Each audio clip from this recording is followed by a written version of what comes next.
Well, joining me now in studio is OSU professor Jamey Jacob. Well, Dr. Jacob, I think it's very interesting all the various uses that they believe we could have with these UAVs.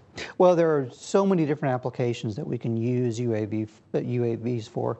Some of the examples just near and dear to the hearts of Oklahomans would be weather, for example, that we can have UAVs fly into hazardous storms. We can better understand not only what's going on with the storm to make better predictions, but understand the physics of the storms better. Tornadoes, hurricanes, severe thunderstorms, things that manned aircraft can't do. Things that are currently on the horizon that UAVs are being used for right now, border patrol, exploration, both oil, gas, and of course agricultural, as I mentioned earlier. Yeah. How expensive are these little vehicles? You know, I always hear about airplanes costing millions and millions. Are these less expensive?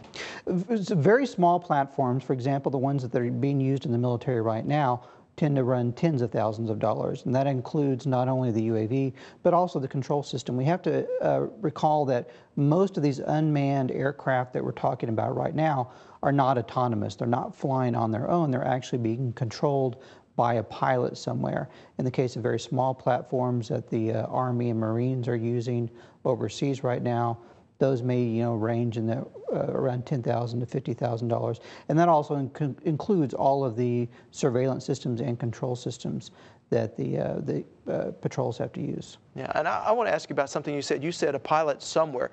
Does that somewhere mean that there may be a pilot here in the States that's flying something? Certainly, and for most of the Predators and the Global Hawks that are flying overseas, all the pilots are stationed out in Nevada. Fascinating. That's fascinating. Now, with industry, you did mention agriculture and oil and gas. How exactly would they be used there? Well, the unique thing about UAVs is you can put a variety of sensors on board the aircraft. So that way, if you're looking for example, crop health, you can have, instead of a visual spectrum, you can have something that measures in the infrared or ultraviolet. As you fly over a crop then, damaged crops and unhealthy crops will appear directly on the screen. Mm-hmm. And you believe this is the future of aviation? Oh, certainly. We know that it's happening. The Air Force this year is training more drone pilots than they are fighter pilots.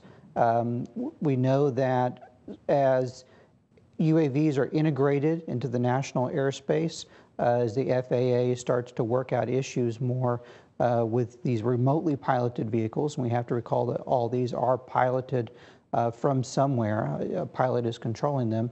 That will see the UAVs really burgeon into a whole new industry. Yeah, so what does that mean for your research at Oklahoma State and also the teaching that's going on at Oklahoma State? Well, there are a lot of interesting things about UAVs, not only the control issues in terms of being able to pilot these, but as we get to smaller and smaller scales, as UAVs become more bird-like, then we really have to understand that the design principles that we use for large-scale aircraft don't always apply.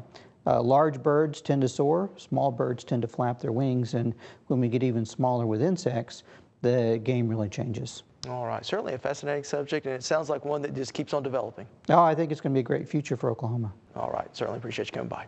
Thank you.